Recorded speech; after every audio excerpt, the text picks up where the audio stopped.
Snow drifted through the quiet streets of Cedar Ridge like whispers from an old world, soft enough to feel peaceful, yet heavy with a secret no one had noticed. On mornings like this, miracles and tragedies often stand side by side, waiting for someone brave enough to see them.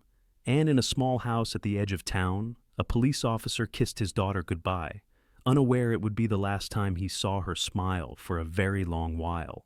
Because behind the warm glow of a school cafeteria, a darkness was stirring, quiet, patient, hidden in plain sight. But every story, even the painful ones, carries a spark of hope when love refuses to look away. Before we begin this journey of courage, truth, and the unbreakable bond between a father, his daughter, and a loyal German shepherd, tell me, where are you watching from today? Drop a comment below, and may your day be gentle, peaceful, and filled with unexpected blessings. Autumn had just begun to tighten its cold fingers around the mountain town of Cedar Ridge, a place tucked between towering pines and slow-moving clouds. The mornings were crisp enough to sting the lungs, the afternoons draped in a soft, silvery chill that signaled winter's patient approach. That day, the wind carried the faint scent of wood smoke from distant cabins, brushing across the brick buildings of Cedar Ridge Elementary, as if trying to warn anyone who cared to listen. Officer Mason Hale, 36, walked across the school parking lot with a lunch bag in one hand and the leash of his German shepherd in the other. Mason was tall, broad-shouldered, built from years of patrol work and survival training. He had the kind of quiet, steady strength that made people feel protected without him having to say a word. His dark hair was close-cropped, his face slightly rugged, marked by small scars from past arrests, and a single deeper one on his jaw, a reminder of the night he lost his wife in a drunk driver crash. Since then, his smile had grown rarer, and worry often crept into the corners of his eyes, especially when it came to his daughter. By his side trotted Valor, a 4-year-old German shepherd with a thick black and tan coat, powerful shoulders, and intelligent amber eyes. Valor was everything a K-9 officer should be: disciplined, alert, loyal. But those who knew him well sometimes joked that the dog had a moral compass sharper than most humans. He sensed emotions, read tension, and reacted faster than Mason could process. Since the death of Emily's mother, Valor had become fiercely protective of the little girl, often sleeping by her bedroom door and nudging her whenever she seemed sad. Mason glanced at the lunch bag he held. Inside, he had packed Emily's favorite, warm chicken soup from the station cafeteria, a roll of sourdough bread, and 2 honey cookies. "It's been too long since we've eaten together," he murmured. Valor huffed in agreement. Mason pushed open the school's front doors. The hallway smelled faintly of crayons and floor polish, a strangely comforting scent. Posters about kindness and courage lined the walls, yet something about the air felt off, still, heavy. When he approached the cafeteria, voices softened behind the swinging doors, children laughing, trays clattering, the hum of lunchtime. Mason smiled faintly. He imagined Emily's bright eyes lighting up the moment she saw him. She'd always been a gentle child, 8 years old, tiny for her age, with long caramel brown hair that she braided herself every morning. Emily was soft-spoken, but expressive in her drawings: sunsets, forests, animals, things that felt safe. Her shyness never troubled Mason, until recently, when she began avoiding eye contact, eating less, and waking up from nightmares she refused to explain. He pushed through the cafeteria doors and instantly froze. The room was bright with overhead lights, but despite the chatter of dozens of children, something about Emily's corner felt muted, swallowed by an invisible cold. She sat alone at the farthest table, small, hunched, and fragile like a frightened fawn. Her lunch tray contained only a mound of cold plain rice and a murky scoop of vegetable broth. No fruit, no protein, no milk. Nothing a school meal should have. Emily clutched her spoon with trembling fingers. Valor's posture changed at once, ears forward, head lowered, body tense. A warning signal. Mason's jaw clenched. He took one step forward. That was when Marla Dean appeared. Marla Dean, 32, was Emily's homeroom teacher. She was an attractive woman with a slender figure, tidy auburn hair pinned into a perfect twist, and glasses that curved elegantly around her sharp cheekbones. Anyone seeing her for the first time would think she was kind. Her smile was warm, her voice soft, and she moved with controlled grace. To parents, she was the model educator, patient, polished, always reassuring. But Mason had met many people whose masks were prettier than their intentions. Something in Marla's eyes, too still, too calculating, had made him uneasy since the first parent meeting. Still, he had no evidence then. Only intuition, and intuition is easy to ignore when life gets busy and grief weighs heavy. Marla now approached Emily's table carrying a stainless steel ladle. Her smile was thin, almost painted on. "There we go," she said in a voice too light to be genuine. She scooped from a pot sitting at the serving counter. The pot clearly marked leftovers, yesterday. The steam rising from it was weak, nearly non-existent. Valor growled, barely audible but unmistakably hostile. Marla didn't notice the dog, or pretended not to. She walked straight to Emily and, with a quick flick of her wrist, dumped the cold leftover vegetables onto the little girl's tray. Some of the broth splashed onto Emily's wrist. She flinched, but didn't cry. "Eat it," Marla murmured. "Remember what we talked about." Emily nodded quickly, shoulders curling inward. Mason felt something tear inside him. Before he could move, Cynthia Ray, a cafeteria worker in her late 40s, approached. Cynthia had graying hair tucked behind her ears, kind hazel eyes, and the weary posture of someone who worked long hours for too little pay. She was known in town as patient and soft-hearted, someone who slipped an extra cookie onto the trays of children who looked lonely. Today she looked uneasy. Her hands shook slightly as she held a rag and wiped down a nearby counter. She glanced toward Mason, then toward Marla, her eyes silently pleading. "Do something." Mason took a step forward. Marla turned, startled to see him. "Officer Hale! What a surprise!" Her voice was syrupy sweet. Valor moved to Emily's side and sat stiffly, body placed between her and Marla. "Emily," Mason said softly, kneeling beside his daughter.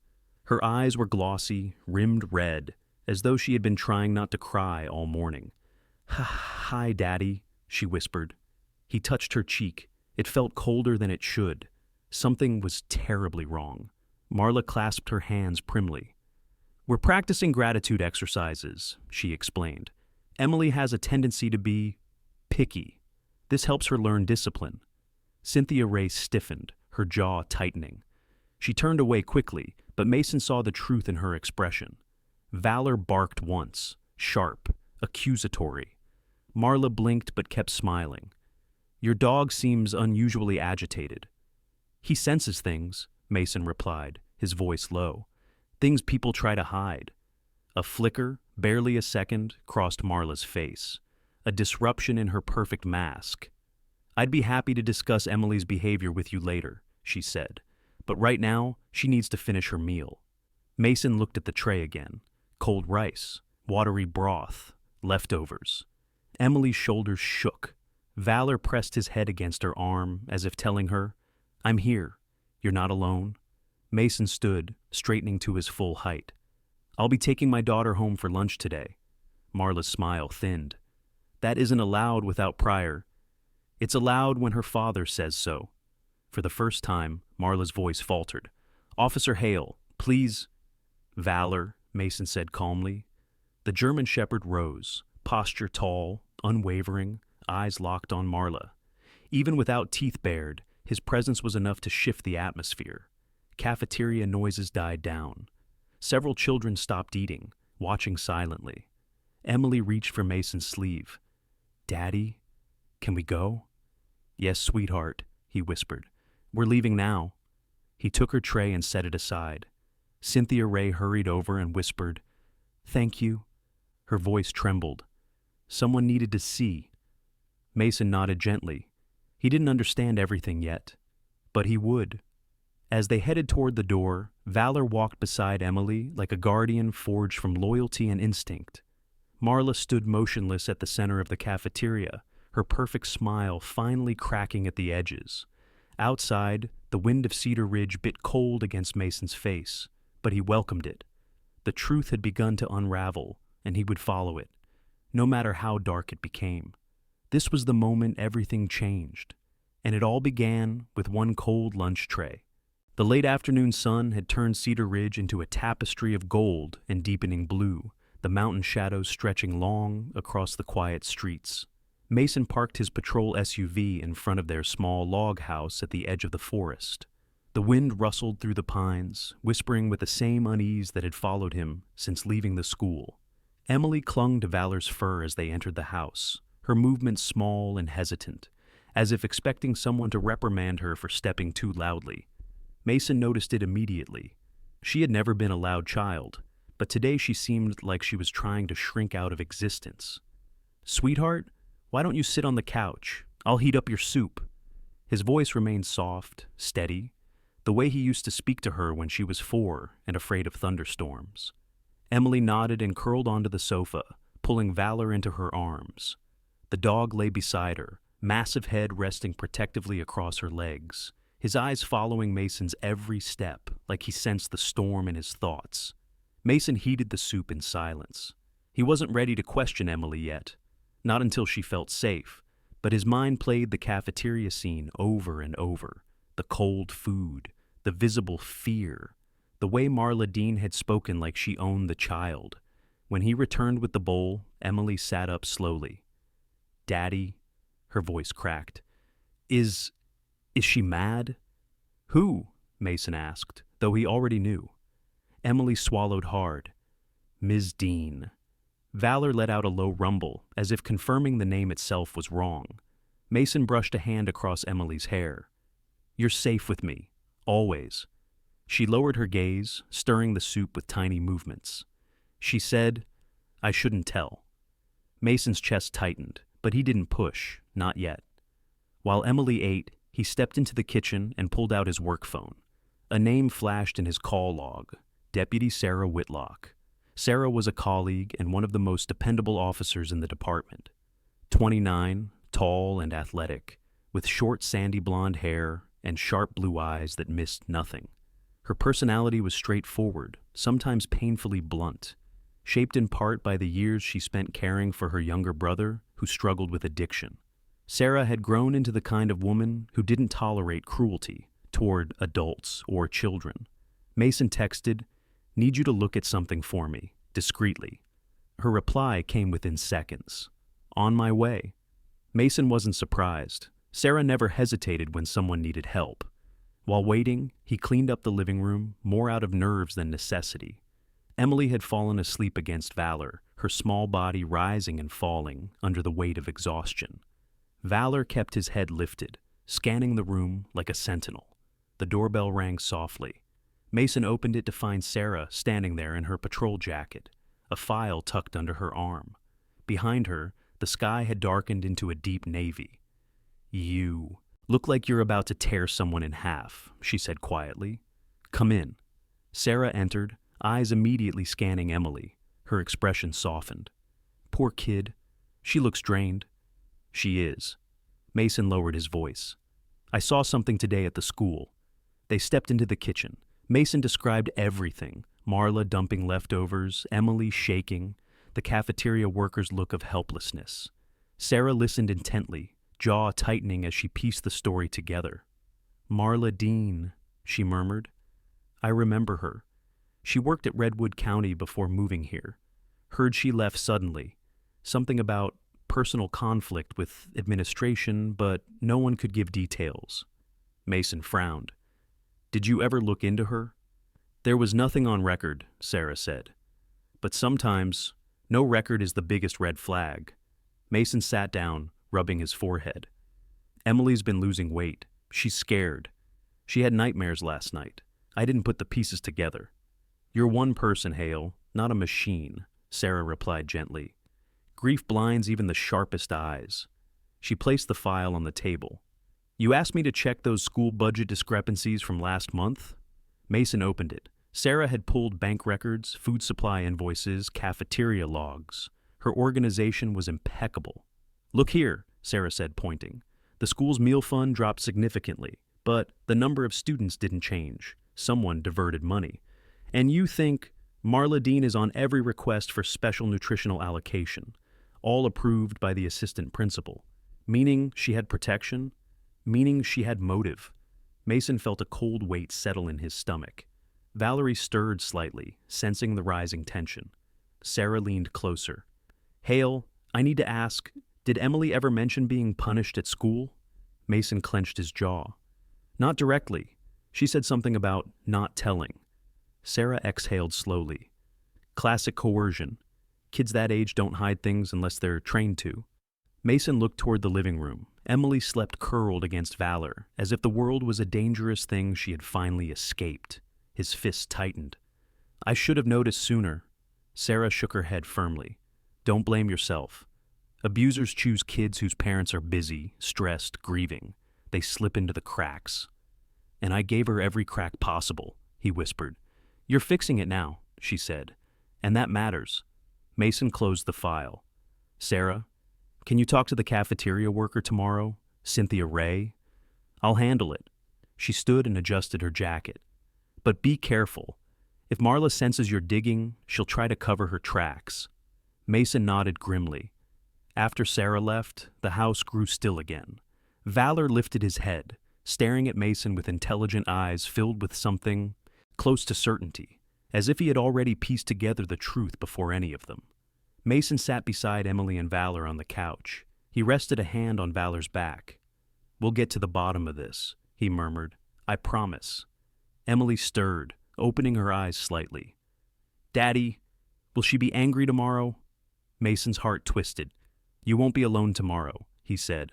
"I'll walk you to class, and Valor will come too." Valor thumped his tail gently, confirming the vow. Emily relaxed into Mason's side. Outside, the wind picked up, rustling against the windows. The pines hissed softly in the darkness, as if carrying warnings from far-off ridgelines. Something had begun to unravel at Cedar Ridge Elementary. Mason felt it in his bones. Emily felt it in her fear. Valor felt it in every instinct. And tomorrow, he would step back into that school. This time not as a father hoping for a normal day, but as an officer who had finally seen the truth shining through the cracks of a gentle smile. The sun had barely risen over Cedar Ridge when Mason walked Emily toward the school the next morning.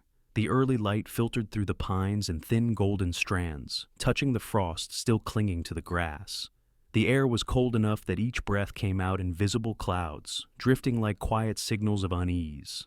Valor walked on Mason's left side, posture rigid, tail low, nose twitching, as if reading a story in the wind no human could decipher. Emily clutched Mason's hand tightly, her fingers stiff with fear. "Daddy," she whispered, "can we go home after?" Mason squeezed her hand gently. "If anything feels wrong, you tell me.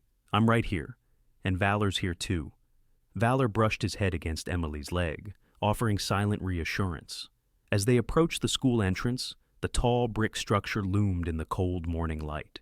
Teachers and students filtered in through the doors, but several glanced nervously at the uniformed officer and his K-9. Cedar Ridge was a small town. Nothing stayed quiet forever. And Mason knew rumors had spread about what happened yesterday in the cafeteria. When they stepped into the main hallway, the assistant principal, Gordon Pike, hurried toward them. Gordon was in his late 50s, short and round, with thinning gray hair combed carefully to one side. His face always seemed a little too flushed, as if he was constantly anxious or permanently embarrassed. He wore a brown corduroy jacket that strained slightly around his stomach. "Officer Hale!" Gordon greeted in an overly cheerful voice. "Good morning. Good morning. Everything all right?" His eyes darted nervously between Mason's badge and Valor's teeth. "Just walking my daughter to class," Mason replied, calm but firm, "and making sure everything is appropriate today." Gordon's smile twitched. Valor stared at him with a level, unblinking intensity that made the assistant principal fidget. "Excellent." Gordon laughed weakly. "Always happy to see parents involved." But he backed away quickly, as though eager to escape the dog's gaze. Mason's instincts sharpened. Something about the man's behavior felt wrong, not just nervous, but guilty. Emily guided Valor down the hall, her small hand buried in his fur. They reached her classroom door. The hallway was quiet, but inside the room, Mason heard the rustling of papers and the faint scrape of chairs being arranged. He stepped inside. Marla Dean stood at the whiteboard, writing the day's lessons in her elegant looping script. Her auburn hair was pinned perfectly again, her skirt crisp and pressed. When she turned, her face broke into a practiced smile, one that never reached her eyes. "Emily," Marla said warmly. "Good morning." Emily instantly shrank behind Mason. Valor growled low in his throat, not loud, but unmistakably territorial. Marla flinched before regaining her pleasant mask. "Officer Hale," she said, folding her hands, neatly. "I hope we can talk about yesterday. There seems to have been a misunderstanding." Mason's voice held no softness. "No misunderstandings, only concerns." Marla's smile faltered before she turned her attention to Emily. "Come in, sweetheart. We have a big day planned." Emily shook her head violently. Mason knelt to face her. "You don't have to stay if you're scared, but if you want, Valor will stay with you until class starts." Valor pressed closer to Emily's leg, gaze locked onto Marla, as if he saw something she desperately tried to hide. Emily whispered, "Just until the bell rings." Mason nodded and stood. "I'll be right outside." Marla's jaw tightened. "Officer Hale, you can't simply—" "Yes," Mason said quietly but firmly. "I can." He stepped out of the room, but left the door half open. Valor remained at Emily's side, sitting tall, chest puffed, ears forward. A silent warrior. Marla remained frozen at the front of the room, gripping a stack of worksheets so tightly that the edges crumpled. When another student entered, a boy named Tommy, the atmosphere softened slightly. Tommy was 9, lanky, with freckles and tousled sandy hair. He had a cheerful personality, but today he paused, glancing nervously at Valor. "He's okay," Emily whispered. "He protects me." Tommy nodded, though his eyes stayed wide. Marla chided gently. "Tommy, find your seat, please." But there was a sharp edge beneath her tone. Mason watched through the hallway window as more students filed in. Emily stayed glued to Valor's side, shoulders tense. A few children whispered, the teacher's pleasant facade strained with each passing minute. Sarah Whitlock arrived through the front entrance shortly after the bell rang. She walked with her usual purposeful stride, her short blonde hair tucked behind one ear, her expression razor-focused. She spotted Mason leaning against the wall. "Got an update from Cynthia," she said quietly.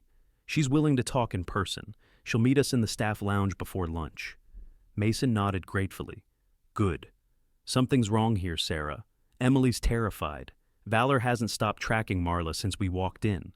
"Dogs know fear," Sarah said, "but they also know cruelty." She glanced through the classroom window. And that woman's smile could fool a saint. As the first period began, Valor reluctantly left the classroom with Mason, earning a soft whimper from Emily. "I'll be close," Mason promised. He wasn't supposed to loiter in school hallways without cause, but at this point, he didn't care. He had cause, and he had a daughter who needed him. During math class, Mason noticed something odd. Marla repeatedly glanced out into the hallway, her movements sharp and agitated. Every so often, her eyes flicked toward the intercom speaker mounted near the ceiling. When the assistant principal passed by, she shot him a look, brief, tense, loaded. Sarah saw it too. "They're hiding something," she whispered, "and it's bigger than Emily." Before Mason could respond, a boy from another class stumbled into the hallway, bumping into Sarah. His name was Jace Miller, around 10 years old, small with dark hair and thick glasses. He was shy by nature, often overlooked, but today his eyes were red, as if he had been crying. Sarah knelt. "Hey buddy, you okay?" Jace sniffled. "Ms. Dean told me not to tell." He swallowed hard. She makes kids stay after lunch, in the closet, if they don't finish fast enough." Mason's blood ran cold. Sarah's face turned sharp as a blade. "Where's this closet?" Jace pointed down the hall. "Behind the art room." He hesitated. "Please don't say I told." "You're safe," Sarah said. "We won't let anyone hurt you." Mason and Sarah exchanged a look. A new lead, one darker than either expected. Before following it, Mason peeked back into the classroom. Emily was hunched over her desk. Marla stood at the front, but her eyes were no longer on the board. They were fixed on Mason with an expression of cold, strategic calculation. Valor pressed himself against Mason's side, rumbling in a warning tone. Sarah murmured, "She knows we're onto her." Mason's voice hardened. "Then we move fast." They headed toward the art room, Valor leading with his nose twitching, his steps slow and methodical. Jace's tip guided them to a small door half hidden behind a shelf of paint supplies. Mason turned the knob. It was locked. Valor suddenly stiffened, placed his paws against the door, and barked, once, sharply. Sarah stepped back. "I'll get the custodian." The custodian arrived, a tall man named Harold Quinn, mid-40s, with a kind round face and calloused hands. He smelled faintly of wood polish and carried a large ring of keys on his belt. He looked confused but friendly. "Everything all right, officers?" Sarah answered. "We need to open this closet." Harold blinked. "Strange. Ms. Dean asked me last month to change the lock, said students kept sneaking in." Valor barked again, harder, more urgent. Mason felt his pulse spike. "Open it!" Harold obeyed, though uncertainty flickered in his eyes. The lock clicked. Mason pulled the door open. Inside, the closet was small, dark, and cold, just large enough for a child to sit curled on the floor. The air smelled of dust and old textbooks. But something else, too. Fear. Emily's fear. Other children's fear. A faint scuff mark stained the wall at knee level. A small, forgotten hair tie lay abandoned near the corner. A tiny pink one Emily used often. Sarah's breath caught. She's been doing this for a long time. Mason stared at the dark, cramped space. His jaw tightened, eyes burning. Valor's fur bristled, and a guttural growl rumbled from deep within his chest, vibrating the air. In that moment, Mason knew with absolute clarity what he had feared yesterday was only the surface. The truth ran deeper, darker, and he was about to expose all of it. And he would start with Marla Dean. The moment Mason stepped away from the dark storage closet, a knot formed in his chest, tight, pulsing, impossible to ignore. The school hallways buzzed faintly with the sounds of morning classes, but everything felt muted, as though the building itself was holding its breath. Valor stayed glued to Mason's side, tail stiff, body tense, his instincts sharpened to a razor's edge. Sarah walked beside them, her boots echoing against the polished floor, hands curled into fists. "We can't confront her yet," she whispered. "We need Cynthia's statement first, and we need to keep Emily safe until then." Valor growled low, as if disagreeing. Mason's jaw flexed. "I'm not letting that woman get within 10 feet of my daughter again." They turned a corner and immediately stopped. Standing at the far end of the hallway was Marla Dean, her posture rigid, her eyes colder than he had ever seen them. She wasn't wearing her usual mask now. Gone was the polite curve of her lips. Gone was the gentle, composed expression. Instead, her face was carved into something sharper, something calculated. "Officer Hale," she said, voice echoing through the quiet hall. "May I speak with you?" Sarah stepped in front of her like a wall. "He's busy." Marla's eyes tracked to Sarah with disdain before drifting down to Valor. A flicker of fear disrupted her icy stare when the dog took one step forward. Marla masked it quickly. "I want to address yesterday's misunderstanding, and I'd appreciate professionalism." Her tone implied she expected compliance. The arrogance made Mason's anger pulse hot. "We'll talk later," he said. "Right now, This concerns Emily," Marla cut in sharply. Valor lunged forward, barking once, a deep, thunderous sound that rattled the lockers. Marla stumbled back, slamming into the wall, her composure cracking for a single second. Sarah grabbed Valor's collar, even though she knew he didn't need physical restraint. He was warning, not attacking. "You don't get to speak about his daughter," Sarah snapped. "Ever." Marla's chest rose and fell quickly, but she lifted her chin. "You're threatening a teacher on school property." Sarah's laugh was humorless. "You threatened kids in a storage closet." Marla's lips parted, but there was no retort. She turned sharply and stormed off down the hallway, heels striking the floor like gunshots.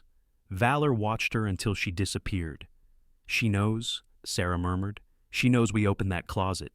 "Good," Mason said, "because she's losing control." The bell rang, vibrating through the halls like a warning siren. Students poured out for their mid-morning break. Mason pulled Valor aside to let the flow of children pass, scanning their faces. Many looked tired, a few looked anxious. One little girl, maybe 7, had a faint bruise along her forearm. Mason bent down. "Sweetheart, are you okay?" She nodded too quickly, eyes darting toward the hallway where Marla had disappeared moments before. "I'm fine," she squeaked and scampered off. Sarah exhaled slowly. "This isn't just Emily. She's been doing this systematically." Mason's voice hardened. "Then today we stop it." They made their way to the staff lounge where Cynthia Ray had agreed to meet. Inside, the room smelled faintly of burnt coffee and stale vanilla cookies. Posters of motivational quotes hung crooked on the walls. Cynthia sat at the table, twisting a napkin between trembling fingers. She wore a faded blue cardigan, and her hair was pulled into a messy bun, revealing shallow stress lines along her forehead. I wasn't sure you'd show," Cynthia whispered when they entered. Her eyes darted to Valor first, then to Mason, filled with equal parts fear and relief. "Thank you for coming," Mason said gently. "We need your help." Cynthia swallowed. "I've been working in that cafeteria for 8 years, and I've never seen anyone treat kids the way she does." Her voice cracked. "She calls it discipline, but it's not. It's control." Sarah pulled out a chair. "Can you tell us exactly what she's done?" Cynthia nodded shakily. She makes them eat the previous day's leftovers, cold, sometimes straight from the pot if she's angry. She squeezed the napkin tight. She tells the children that waste is a sin, that being slow is ungrateful. If they cry, she mocks them. Mason's jaw twitched. "Did anyone else see?" "Everyone," Cynthia whispered. "But the assistant principal, Gordon Pike, he protects her. He says parents are too sensitive. He says complaints will complicate school funding." Sarah scoffed. "And he's the one signing off the funding reports." Cynthia nodded. "Yes, he and Ms. Dean, they're close." "How close?" Mason asked. Cynthia hesitated. "I've seen them talking in the back hallway after school, whispering, passing papers. I don't know what's in them, but once I overheard her say, 'They won't find out as long as you keep signing.'" Sarah exchanged a grim look with Mason. That confirmed it. The corruption went deeper than a cruel teacher. "Cynthia," Mason said carefully, "are you willing to make a sworn statement?" Her eyes welled with tears. "If it stops her, then yes." Valor nudged her hand softly, sensing her fear. Cynthia managed a small, trembling smile. "Thank you, boy." The door burst open. All 3 jolted. In the doorway stood Principal Lorraine Beck, a woman in her late 50s with short iron-gray hair, stern brown eyes, and an upright posture that carried decades of strict leadership. She was known to be firm but fair, someone who commanded respect without demanding it. Today, however, her expression was stiff, drawn tight with unease. "Officer Hale," she said.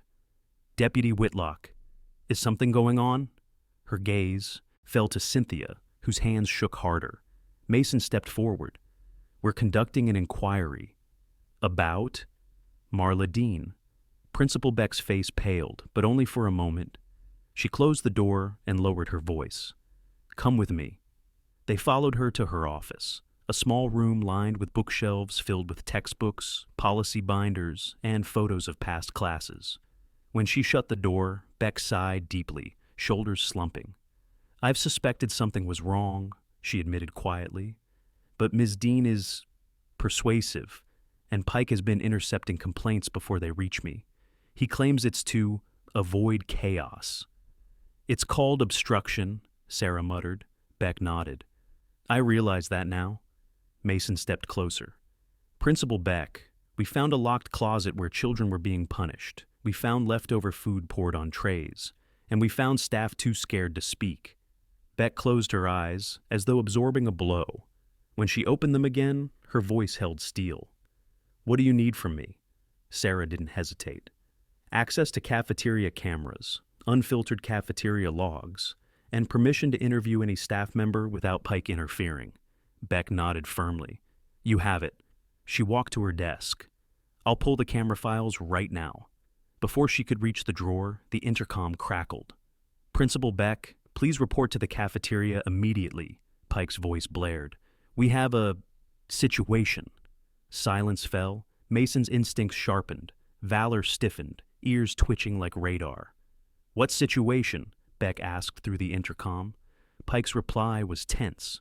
Just, please come. Mason exchanged a look with Sarah. Emily was in the cafeteria at this hour. Without another word, they ran. The halls blurred as they sprinted, Valor bounding ahead with urgency. They burst through the cafeteria doors. Anne Mason froze. Emily sat alone at a table again, trembling. In front of her, Marla Dean stood with a stainless steel ladle raised over a pot. Her posture stiff, her expression dark with fury. Pike hovered nearby, sweat beading on his forehead. "Marla," Pike hissed. "Not now." But Marla didn't hear him. She was focused entirely on Emily. "Eat! Faster!" She slammed the ladle onto the tray, splashing cold broth across the table. Emily flinched so violently her chair scraped the floor. Valor launched forward, barking fiercely. Children screamed. Sarah grabbed Pike, shoving him against the wall. Mason stormed toward the table, the world narrowing to a single point. His daughter's terrified eyes. In that moment, Marla Dean's mask shattered completely, and Mason Hale finally saw the monster beneath. The cafeteria had never felt colder than in the moment Mason lifted Emily into his arms. Her small body shook with silent sobs, her breath coming in uneven gasps against his collar. Valor remained at his feet, a silent storm, ears forward, chest rising and falling, with short alert breaths as he watched Marla being escorted away by Frank Harlow and Renee Porter. The German shepherd's fur bristled in tall ridges down his spine, as if every muscle in his body still prepared for battle. Sarah kept Gordon Pike pinned until Principal Lorraine Beck arrived with 2 district officers. Officer Dana Mueller, a sturdy woman in her 40s with close-cropped hair, heavy boots, and a voice that held the controlled confidence of someone who had mediated too many school fights, and Officer Henry Lutz, a tall, thin man with gentle gray eyes who moved with slow, thoughtful precision. Both officers had decades of experience handling school incidents. They immediately understood the gravity of what they were stepping into.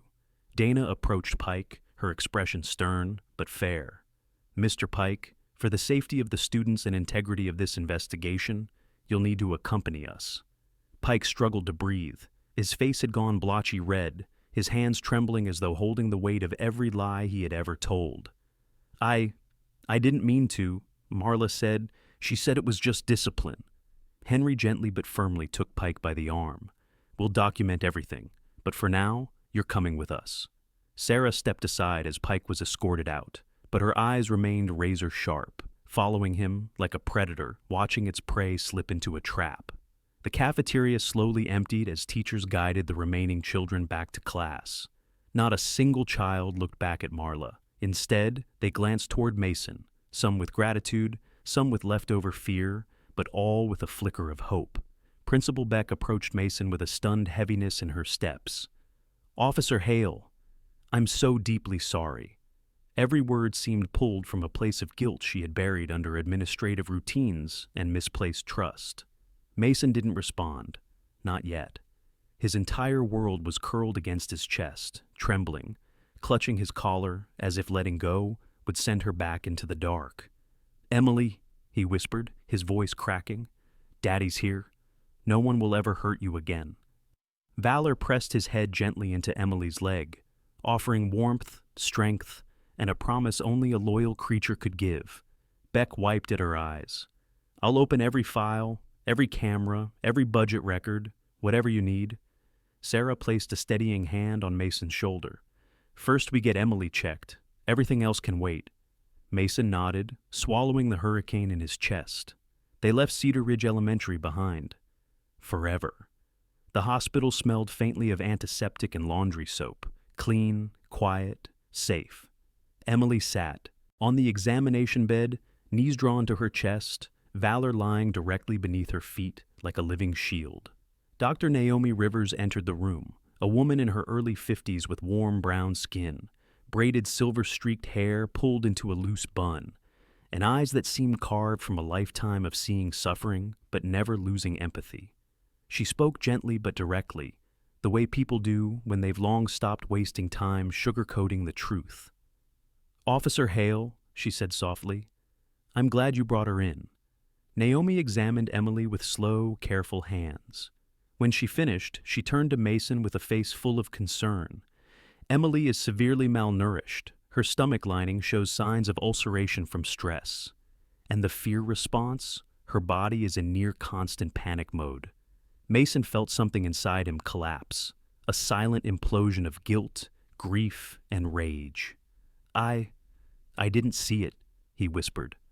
Naomi placed a hand on his arm, steady and understanding. "You're not the first parent who trusted the wrong adult. But you're here now, and she's safe because you listened." Emily reached for Mason's sleeve. He held her small hand between his palms and felt how fragile it was. Valor rested his chin on her leg, watching her with liquid gold eyes filled with a depth of loyalty no human could match. Sarah burst back into the room 30 minutes later. "Mason, we have the camera footage." Her face was stone. "It's bad." Mason kissed Emily's forehead. "Stay with Valor. I'll be right outside." In the hallway, Sarah pulled up the footage on her tablet. Mason watched in silence. In video after video, Marla poured cold leftovers onto trays, forced tears back with mocking words, dragged children toward the closet, berated them quietly but viciously, while smiling sweetly when adults walked by. Pike appeared in several clips, signing papers, looking away, whispering instructions. Every minute felt like a punch. When the footage ended, Sarah placed a hand on Mason's back. "We have everything we need." Mason stared at the floor. "I should have known sooner." Sarah shook her head. "You were grieving. You were working double shifts. You were raising Emily alone. But the moment you saw it, you acted. That's what matters." His voice was barely audible. "She was hurting, right under my nose." Sarah's eyes softened. "Now she isn't." By evening, the investigation had escalated beyond the school. Detectives arrived, district officials arrived, prosecutors arrived. Mason submitted all the evidence and gave his statement. By nightfall, Marla Dean was arrested on charges of child abuse, unlawful punishment, and participation in financial misconduct. Gordon Pike was charged with obstruction and embezzlement. Cedar Ridge buzzed in disbelief, but Mason didn't hear the noise. He stayed in the hospital room with Emily and Valor, all night, not leaving once. Emily's breathing eased as she slept. Every so often she reached her hand out in the darkness until she felt Valor's fur or Mason's arm. Only then would her body relax. For the first time in weeks, she seemed at peace. Mason had never felt more grateful, or more ashamed. "I promise," he whispered into the quiet room, "I will never miss the signs again." Valor lifted his head and nudged Mason's arm, as if sealing that promise. Weeks later, after the legal dust settled and Emily's health slowly returned, Mason made a decision. He requested transfer. He sold the old house, and he took Emily and Valor to Cedar Lake, a quiet stretch of shimmering water, surrounded by whispering pines and trails painted with wildflowers in spring. Their new home was small, a 3-room cabin with a wraparound porch, a garden waiting to bloom, and a wooden dock that reached into the lake like an open hand. But it felt right. Healing. Honest. Every morning, Mason cooked simple breakfasts and Emily smiled more. She painted the forest. She fed Valor pieces of toast. She laughed when ducks splashed near the dock. Valor, for his part, patrolled the cabin edges like a knight sworn to royal blood. He slept at Emily's feet, nosed into her paints, barked at squirrels, and trotted proudly beside Mason on long walks around the lake. And slowly, the shadows that once followed Emily began to fade. One afternoon, Mason found her sitting on the porch, watercolor brush in hand, painting a picture of their cabin. She had added 3 figures, her father, and Valor, standing together beneath the pine trees. The sun in the painting glowed bright yellow, and at the bottom, written in Emily's careful handwriting, "I'm not afraid anymore." Mason felt his eyes burn. He sat beside her, wrapping an arm gently around her shoulders. "You're the bravest person I know," he whispered. Emily smiled and leaned against him. "Because you came for me." Valor barked once, then rested his head on Emily's knee. Three souls finding light again, together. And high above Cedar Lake, the wind carried away the last remnants of the darkness that once tried to claim them. Because now, finally, light had returned. In the end, this story reminds us of something timeless. Even in the quietest moments when fear hides behind familiar doors and hope feels thin as winter light, God still sends his miracles in the form of people who choose courage and love. Sometimes a father awakens just in time. Sometimes a child finds her voice again. And sometimes a loyal dog becomes the shield heaven placed beside us long before we knew we needed one. The world can be heavy, but God works through small acts of protection and kindness every single day.